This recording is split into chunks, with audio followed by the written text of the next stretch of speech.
J'étais près d'une grotte avec un ami.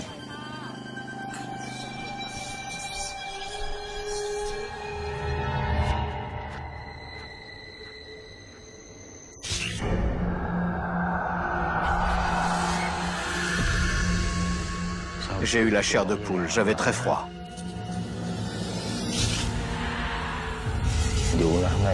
On raconte qu'il y a des fantômes sur le pont Matian Lan. Je crois que j'en ai vu un. J'adore ce genre d'histoire, les histoires de fantômes. Beaucoup de gens ont été torturés, beaucoup sont morts. On a entendu une voix. Les histoires sur des endroits soi-disant interdits, déconseillés. Je ne suis pas un chasseur de fantômes. Les peurs, les superstitions cachent toujours une autre histoire. Une histoire vraie.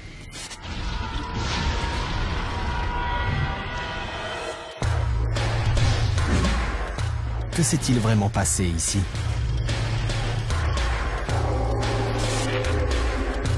Si vous le saviez, entreriez-vous quand même?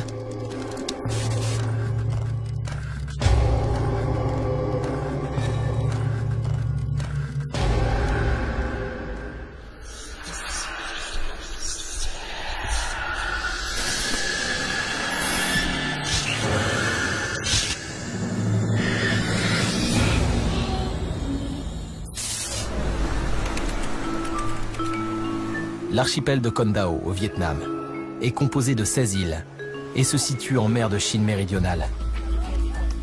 C'est une destination touristique très à la mode, réputée pour ses plages et ses paysages paradisiaques. Mais certains disent que c'est un paradis hanté.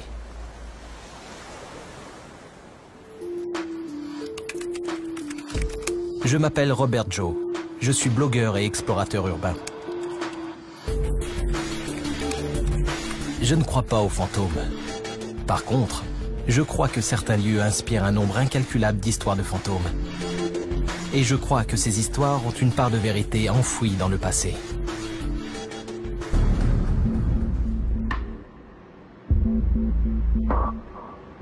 Avant 1975, on ne pouvait pas venir ici. L'accès aux îles était restreint.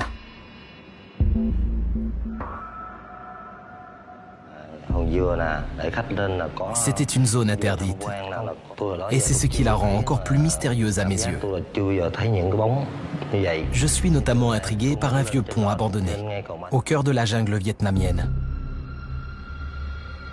Mon métier, c'est d'emmener les touristes visiter l'île à moto.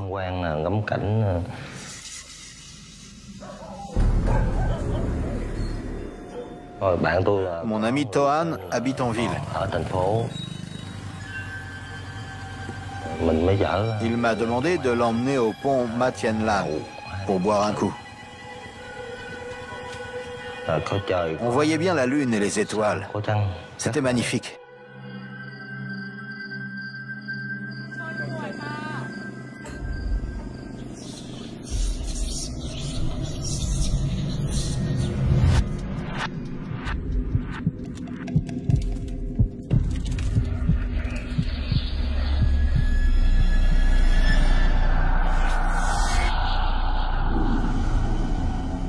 J'ai vu ce qui ressemblait à un homme aux cheveux longs, vêtu d'une chemise blanche et d'un pantalon noir.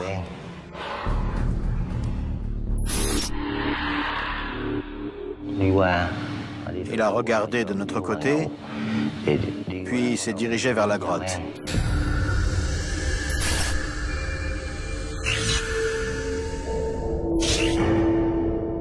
J'ai eu la chair de poule, j'avais très froid.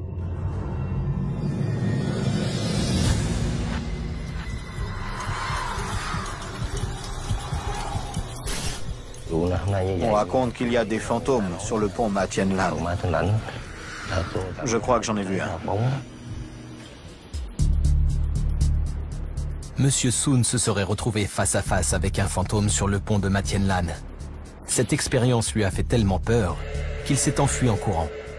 Ce pont aurait-il quelque chose de spécial?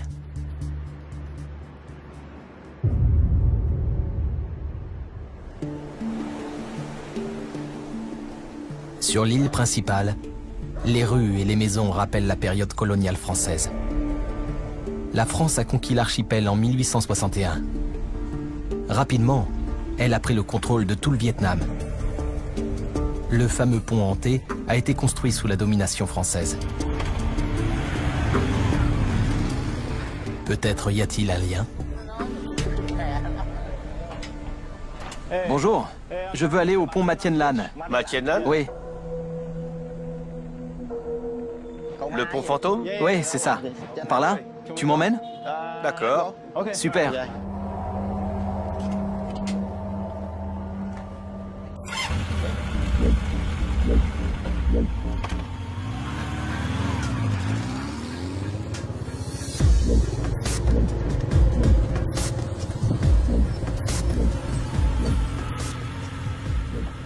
C'est ça?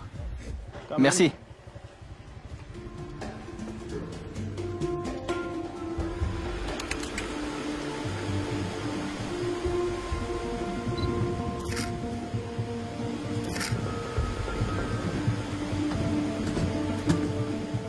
Le pont est bizarrement situé.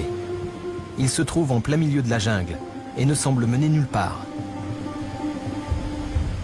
Ça ne ressemble même pas à un pont. J'ai déjà parcouru une bonne partie du pont, si on peut appeler ça comme ça. Apparemment, c'est ici que M. Soon a été témoin d'une apparition. Il a vu une silhouette le traverser puis disparaître dans la montagne. Le pont s'arrête juste là. Il ne va pas plus loin. Mais il y a sûrement quelque chose qui vaut le coup d'œil là-haut. Pourquoi ce pont est-il resté inachevé? Est-ce une terre sacrée? Ou le lieu d'une horrible tragédie? Soudain, j'aperçois une plaque.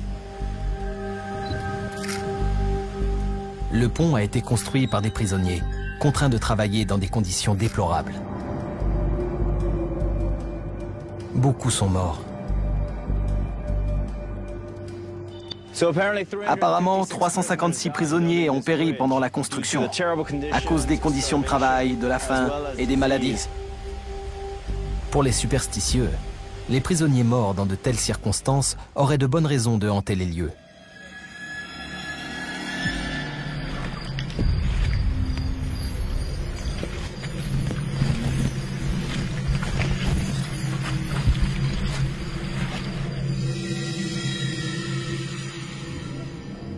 Monsieur Soon, notre témoin, a dit avoir vu le fantôme se diriger vers la montagne.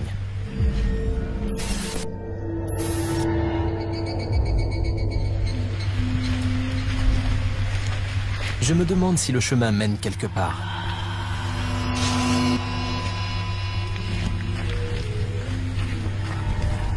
J'y trouverai peut-être des indices qui expliqueront la mort de tous ces prisonniers.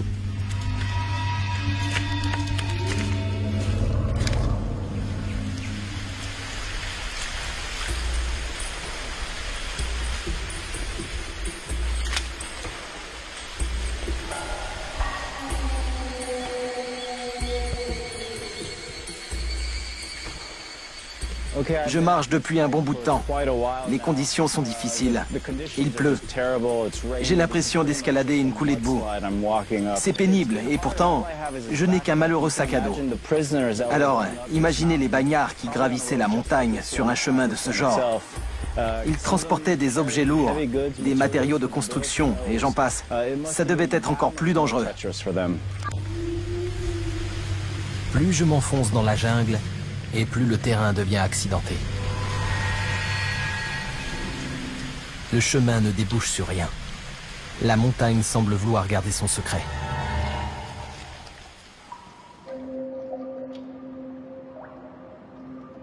Le pont où M. Soon a cru voir un fantôme est inachevé. Au fil de mon enquête, j'ai découvert pourquoi les locaux l'appellent le pont fantôme. Plus de 350 ouvriers ont perdu la vie pendant sa construction. Mais je ne sais toujours pas pourquoi les Français ont forcé ces hommes à le construire.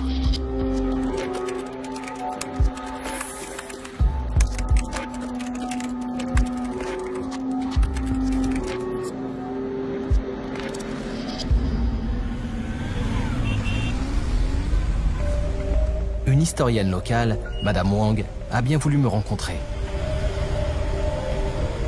Elle a laissé entendre que l'histoire du pont Matien Lan ne s'arrêtait pas là et tient à me montrer quelque chose. En guise de travaux forcés, il paraît que les bagnards construisaient un pont. Dans quel but? Les Français ont forcé les prisonniers à bâtir ce pont pour les tuer à petit feu. Puis elle m'a expliqué que les colons voulaient construire des tours de guet le long du pont pour repérer les fuyards. Comment sont-ils morts? Il y a eu plusieurs facteurs. Non seulement l'esclavage les épuisait, mais ils n'avaient pas assez à manger. En plus, personne ne les soignait lorsqu'ils tombaient malades. Ils étaient surmenés. Qui étaient ces prisonniers? Les premiers étaient des patriotes du mouvement anticolonialiste, comme les fondateurs de l'école libre du Tonkin. La plupart des bagnards faisaient partie d'un groupe de résistance grandissant qui voulait se libérer du joug colonial français. Combien y avait-il de bagnes à Con Dao? Une carte vaut mieux qu'un long discours. Sous la colonisation française, il y en avait 4. Je commence à comprendre ce qui s'est passé. Et ce n'est pas joli. Il n'y avait pas qu'une seule prison à Con Dao. Loin de là, c'était une colonie pénitentiaire. C'est là que les Français emprisonnaient les criminels et les opposants au régime.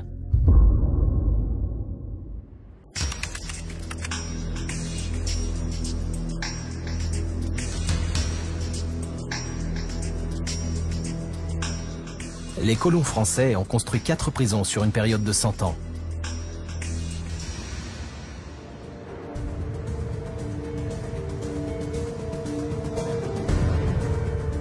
Loin de tout, l'archipel de Con Dao était l'emplacement idéal.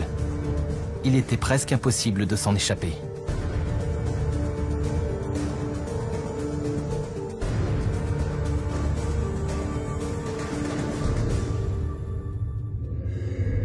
Travail forcé. Conditions de vie insoutenables.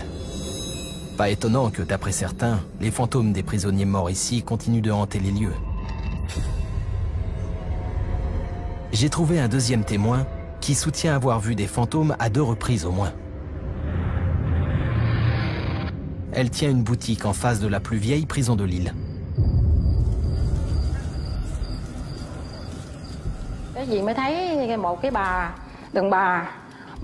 Un jour, j'ai vu une jeune femme marcher sur le muret.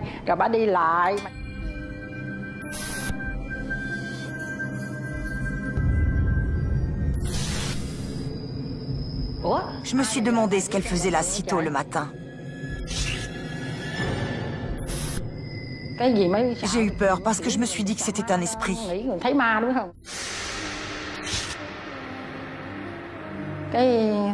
Je n'en ai pas parlé à mon fils pour éviter de l'effrayer.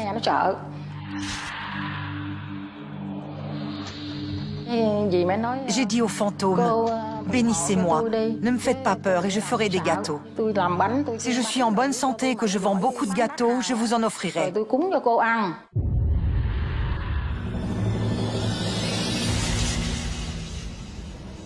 Madame Nam pense avoir vu un esprit affamé.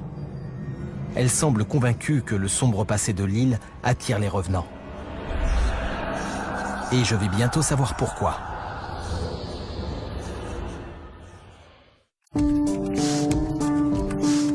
Je me suis rendu sur l'archipel de Con Dao, au large du Vietnam, pour enquêter sur des apparitions de fantômes près d'un vieux pont abandonné.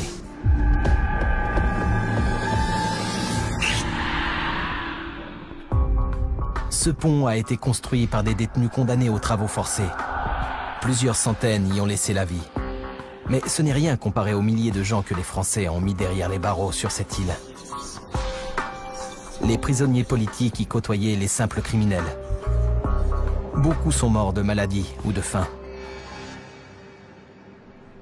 Près du plus ancien des 4 bagnes, une commerçante dit avoir fait 2 rencontres paranormales.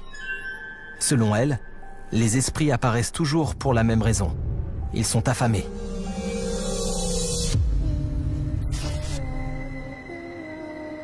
La première fois, une femme est soudain apparue devant elle. Elle était debout sur un muret près de la prison. La deuxième, les esprits de 2 enfants l'ont harcelée pour avoir à manger. Je suis allée me coucher vers minuit.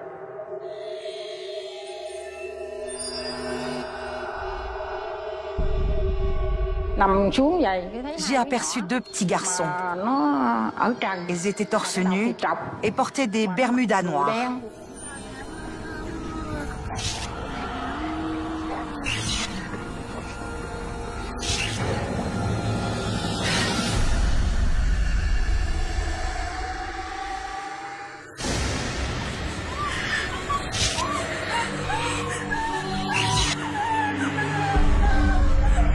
L'un d'eux m'a attrapé les jambes et l'autre les bras. Je me suis dit que c'était des fantômes.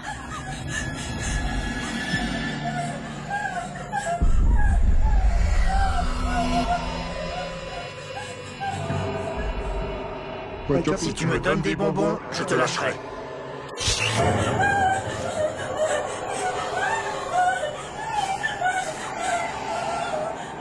J'ai attrapé ma canne pour me défendre.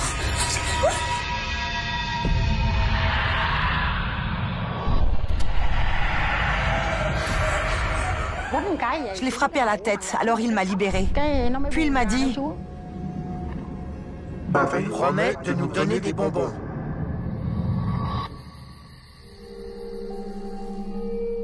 Les esprits vivaient ici avant que j'arrive en 1978. Beaucoup d'habitants et de soldats sont morts ici. C'est pour ça que les lieux sont hantés.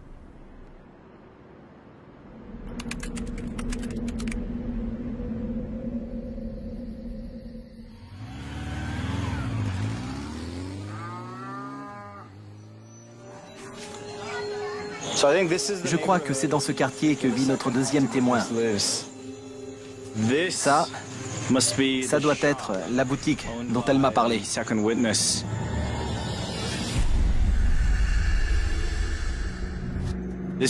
C'est ici qu'elle a vu 2 enfants. Ils lui ont demandé à manger, des bonbons ou des gâteaux, je crois. Et puis ils ont disparu.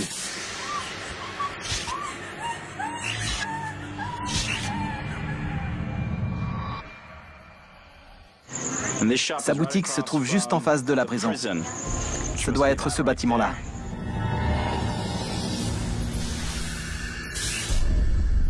Je vais essayer d'y entrer.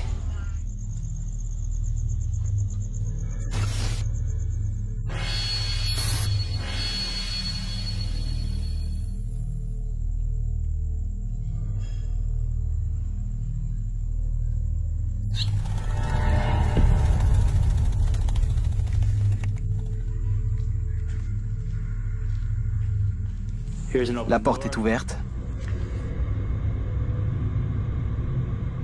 On dirait une sorte de sanctuaire.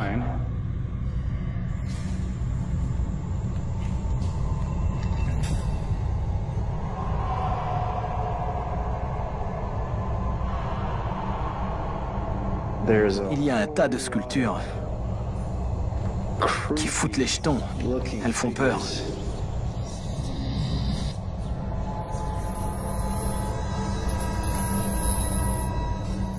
Ce sont des prisonniers. Il y en a partout.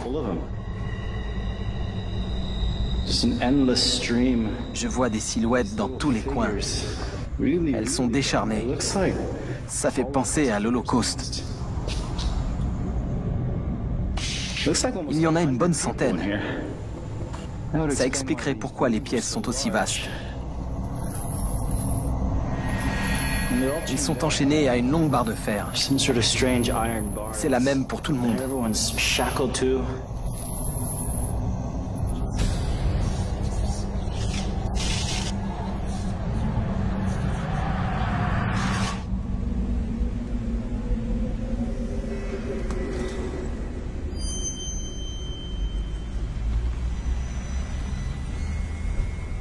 Évidemment, les conditions de vie étaient bien pires à l'époque.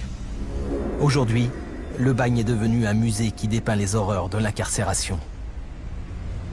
Cette prison a été peuplée de centaines de détenus, enchaînés les uns aux autres dans des conditions inhumaines. Certains étaient enfermés en isolement pendant des années. Je me demande ce qu'ils ont fait pour être envoyés ici. Si notre témoin dit vrai, et que des esprits affamés sont bien venus lui demander à manger, je crois savoir d'où ils provenaient.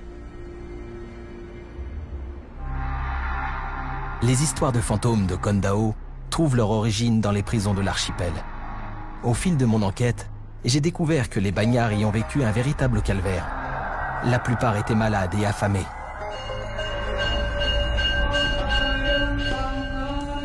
J'ai demandé à ce qu'on m'explique pourquoi les gens croient que les âmes des défunts hantent encore ces lieux.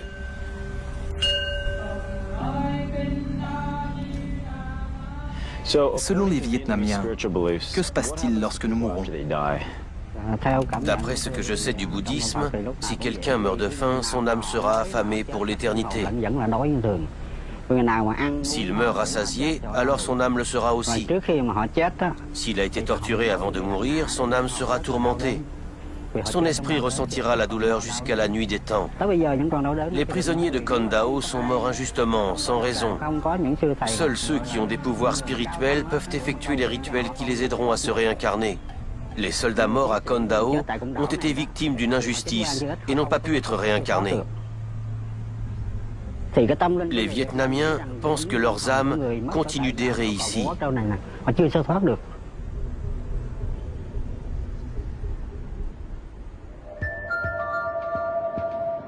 La fin tragique des soldats de Kondao fait réagir les habitants de la région. La plupart pensent que leurs esprits torturés continuent de souffrir dans l'au-delà. Le passé brutal de Kondao est toujours présent. Les colons français avaient conçu ces prisons comme un moyen de dissuasion. Mais la résistance s'est organisée, jusqu'à ce que la guerre d'Indochine éclate en 1946.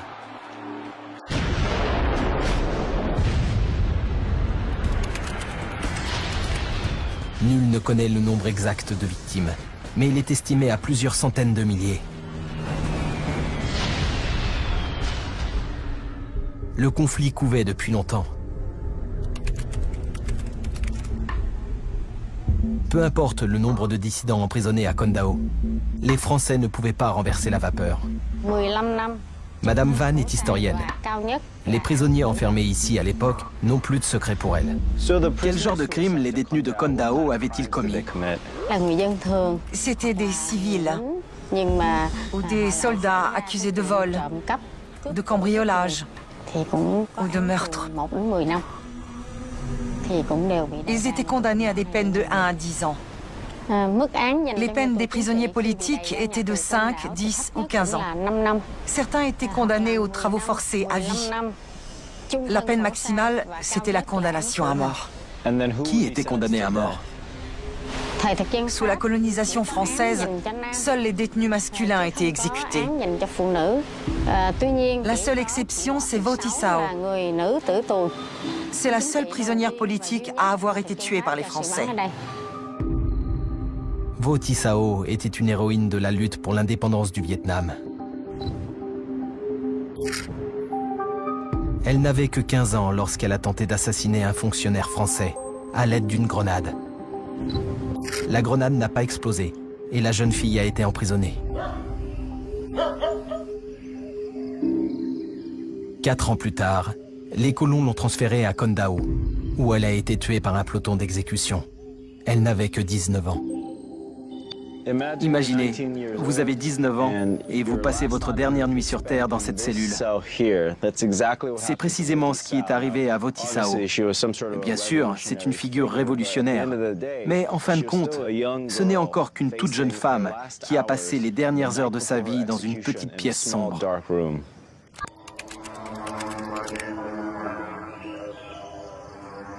Vo Thi Sao, comme beaucoup de prisonniers de Kondao, a connu une fin prématurée. Je me trouve au cimetière de Hong Duong, surnommé le cimetière des martyrs. Derrière moi, vous pouvez voir quelques personnes se recueillir sur la tombe de Vo Tissao. Ses admirateurs viennent des 4 coins du Vietnam pour lui rendre hommage.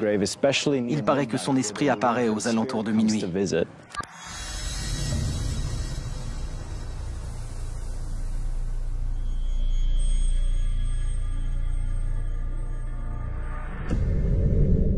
C'est l'heure, et les visiteurs arrivent petit à petit. Je veux savoir pour quelles raisons ils ont fait le voyage jusqu'ici.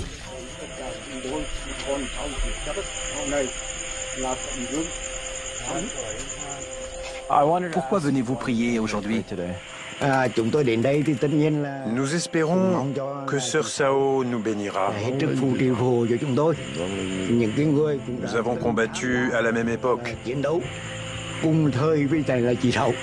Lorsqu'elle s'est sacrifiée avec héroïsme sur cette île, nous nous battions dans une autre région. C'est pour ça que nous ne l'avons pas rencontrée. Aujourd'hui, nous venons lui rendre visite en espérant qu'elle nous apportera la santé et la chance au cours de ce voyage. On comprend facilement l'intérêt que peut susciter l'histoire de Vo Tissao. Les Vietnamiens viennent de tout le pays pour lui adresser leurs prières. Cette jeune femme est morte. Elle a même été exécutée pour avoir défié avec héroïsme une force d'occupation étrangère extrêmement puissante. Pas étonnant qu'elle soit devenue un symbole de leur indépendance.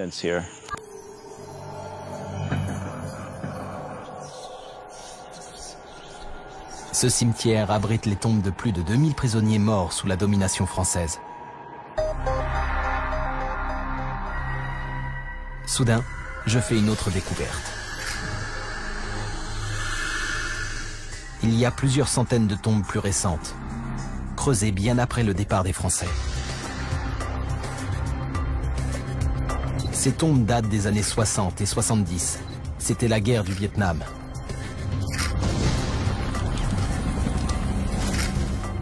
Les souffrances endurées sous l'occupation française n'étaient que la partie émergée de l'iceberg. La guerre du Vietnam a aussi apporté son lot d'horreurs et d'histoires de revenants.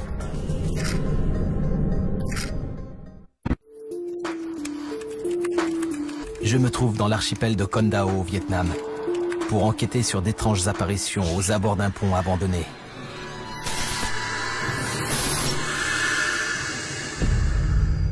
Ce pont a été construit par des prisonniers condamnés aux travaux forcés. Plusieurs centaines y ont laissé la vie. Les dirigeants français les avaient obligés à le bâtir dans les années 30. Sur une période de presque un siècle, les colons ont emprisonné des milliers de Vietnamiens sur cet archipel. La guerre d'Indochine, une rébellion à l'échelle nationale, a mis fin à la domination française en 1954. Mais ce n'était pas terminé. Les Français avaient à peine battu en retraite qu'une guerre civile a éclaté, divisant le pays en deux, le Nord-Vietnam communiste et le Sud-Vietnam soutenu par les Américains.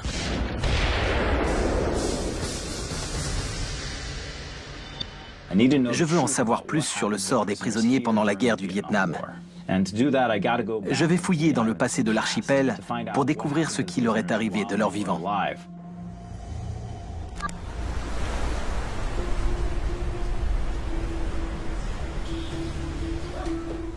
J'ai retrouvé un survivant, emprisonné ici durant la guerre du Vietnam. Merci de me rencontrer. Monsieur Bay, ancien chef de peloton Viet Cong, a survécu à des conditions de vie abominables. Comment avez-vous été fait prisonnier?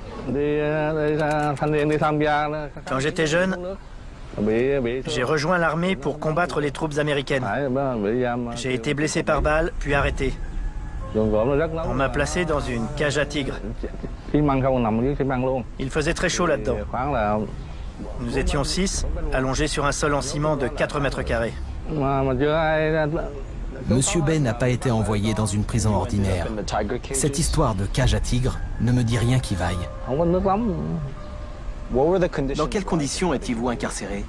Nous avions 2 bols de riz par jour, en guise de repas. Dans la pièce, un seau cassé faisait office de toilette. Nous n'avions le droit de le vider qu'une fois par semaine. Le seau fuyait. Les conditions étaient très difficiles. C'était vraiment l'enfer sur Terre. J'avais toujours le ventre vide. On ne mangeait jamais de légumes. Il n'y a pas de pire endroit sur Terre.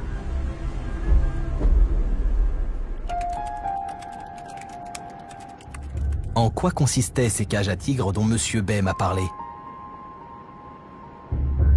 Les cellules que j'ai visitées étaient sinistres, mais ces photos ont l'air encore pires. On dirait des prisons dans la prison.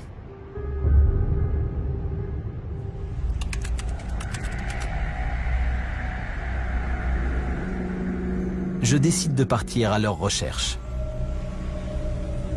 Je crois savoir pourquoi elles étaient tenues secrètes.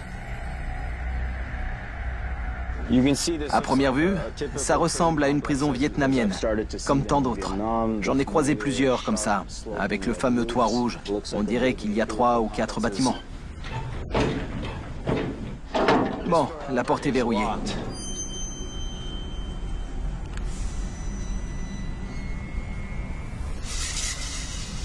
J'ai réussi à me faufiler à l'intérieur. Mais si ces cages à tigres existent vraiment, elles sont bien cachées. Soudain, une nouvelle piste se dessine. Don Luce était interprète pour une mission d'enquête du Congrès américain lorsque les cellules secrètes ont été découvertes en 1970. Un ancien prisonnier lui avait parlé des cages et lui avait dessiné un plan. Pourquoi sont-elles si difficiles à trouver? Il y a une entrée secrète? Il faut entrer par la porte principale, tourner à droite, longer les murs de la prison, et ensuite tourner à gauche. Encore des murs de chaque côté. Puis on tombe sur une toute petite porte, qui passerait presque inaperçue. D'après la carte que Moy nous avait dessinée, c'est par là qu'il fallait passer pour voir les cages. Le colonel Veil n'arrêtait pas de dire que la porte était verrouillée et qu'il fallait faire le tour. Mais on savait que si on faisait ça, on ne trouverait jamais les cages. Vous pouvez me les décrire?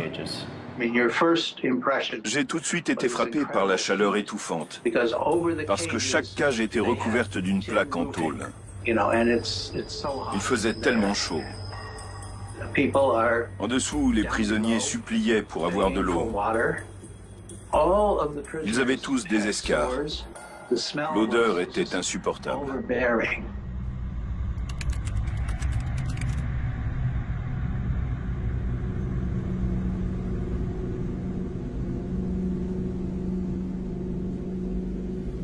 Don m'a dit qu'à l'époque, ce chemin était camouflé par un jardin. Tout ça devait être recouvert de légumes et de feuillages pour rendre les lieux plus innocents qu'ils ne l'étaient.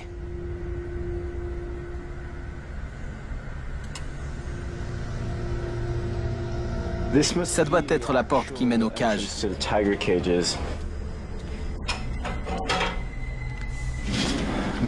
Bon, ça ressemble à une antichambre.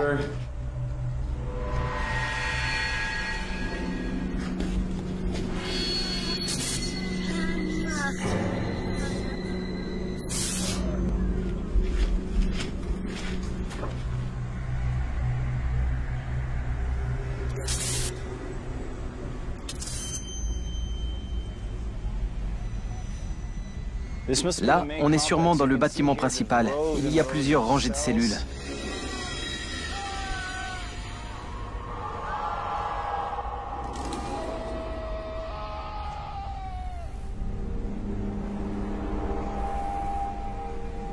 Je crois que j'ai trouvé l'un des solariums dont me parlait Don. Regardez, cette cellule à ciel ouvert. Vous étiez exposé à la chaleur et aux rayons du soleil, comme ce prisonnier. D'après la carte de Don, les cages se trouvaient tout près des solariums.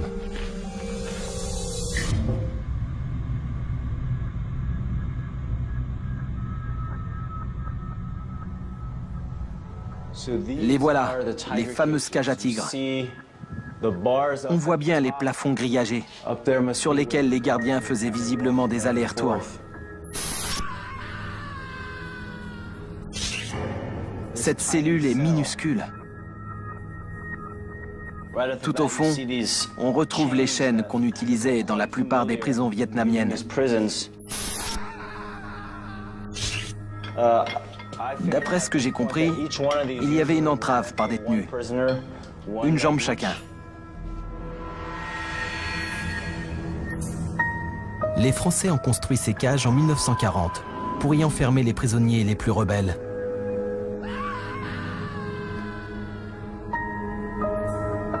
Puis, pendant la guerre du Vietnam, les Sud-Vietnamiens, soutenus par les États-Unis, les ont utilisés pour torturer et tuer des milliers de Nord-Vietnamiens communistes.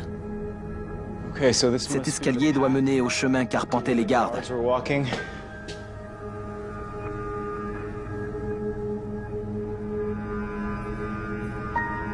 Tous ces gens en dessous. Chaque cage est numérotée. Ça va jusqu'à 60 de ce côté. Je suppose qu'il y en a 30 par ici et 30 par là. 7 prisonniers par cage, il y en a 60, ça fait 420 détenus. Si je me suis pas trompé.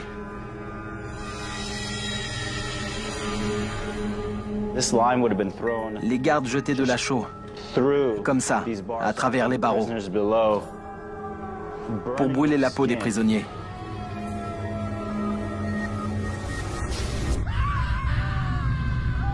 Ces conditions de détention épouvantables ont été rendues publiques en juillet 1970. Le magazine Life a décidé de publier les photos prises par le sénateur Tom Harkin, qui, comme Don Luce, faisait partie de la mission du Congrès. Ces images ont choqué le monde entier, tout comme la révélation que de nombreux prisonniers n'étaient même pas des Viet Cong, mais des étudiants et des bouddhistes qui avaient dénoncé l'autoritarisme du gouvernement sud-vietnamien. Les cages ont fini par être détruites, mais des milliers de prisonniers y ont souffert, et beaucoup sont morts dans ces petites cellules. Voici tout ce qui reste des cages à tigres françaises. Les Américains les ont détruites après le scandale de 1970, lorsqu'elles ont été découvertes.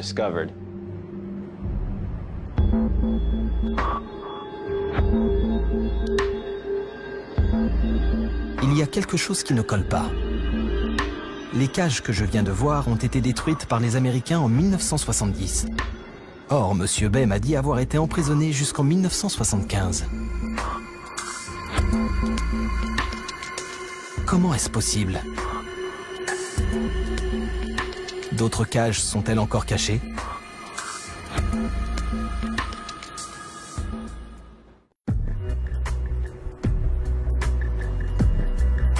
Au cours de mon enquête sur les histoires de fantômes de Con Dao, j'ai découvert une ancienne colonie pénitentiaire française. Les habitants de la région pensent que les âmes errantes et affamées existeraient-elles encore? Je l'ai retrouvé et lui ai demandé de me montrer sa dernière cellule de prison.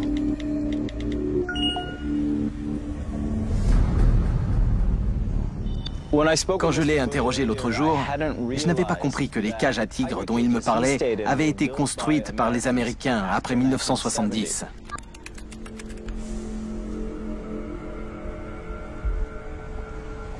C'est là?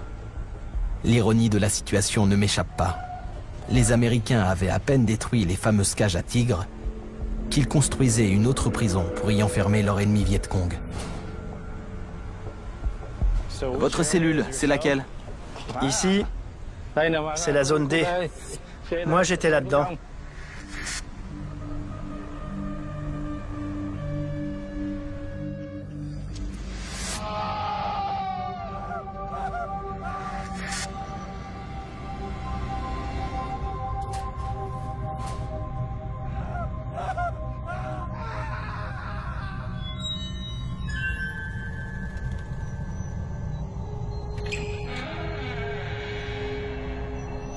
Ici, c'était votre cellule? Oui, c'est ça. On y vivait à 6. Il n'y avait pas de ventilateur. Alors pour avoir moins chaud la nuit, on utilisait un bout de carton en guise d'éventail. On se relayait pour le tenir. On faisait le geste 1000 fois chacun. Comme on n'avait pas d'horloge, il fallait compter jusqu'au lever du soleil. C'est quoi ça? C'était les toilettes pour 6 prisonniers. Ils étaient cassés. On s'asseyait dessus, comme ça. Et ça coulait sur les 5 autres détenus allongés par terre. Vous viviez parmi les excréments? Nous avions tous la gale. Monsieur Bay m'a confié qu'il n'arrivait jamais à bien dormir. Voici pourquoi.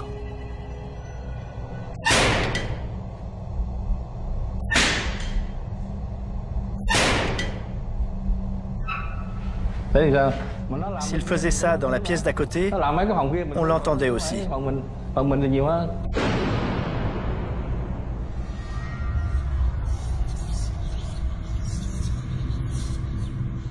Les colons français avaient 4 prisons à Con Dao.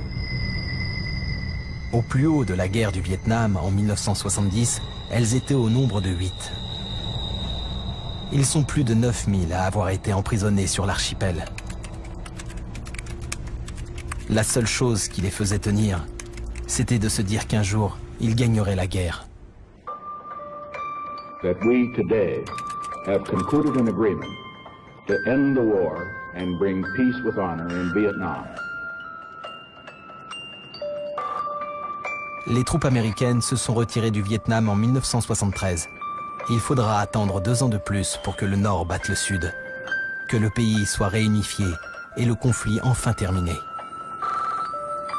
Les prisonniers ont été libérés et ont pu retrouver leurs familles. Mais la guerre a laissé des traces. Les bagnes de Con Dao et les souvenirs de ses habitants témoignent encore de la souffrance des anciens détenus. Je me trouve sur la jetée numéro 914, nommée ainsi en l'honneur des 914 prisonniers morts durant sa construction. Aujourd'hui, elle fait partie du paysage de Con Dao, devenu un port de pêche et une station balnéaire sans histoire. Je dois dire que ça tranche avec le combat violent que des prisonniers politiques enfermés et morts sur cette île ont mené pour défendre leur indépendance. Les histoires vraies qui se cachent derrière les apparitions de Con Dao révèlent une immense tragédie qui a touché tout le Vietnam. Lors de ce conflit meurtrier, des atrocités ont été commises dans les 2 camps. Et où que j'aille, les souvenirs du passé sont omniprésents. Ce sont eux les véritables fantômes de la guerre.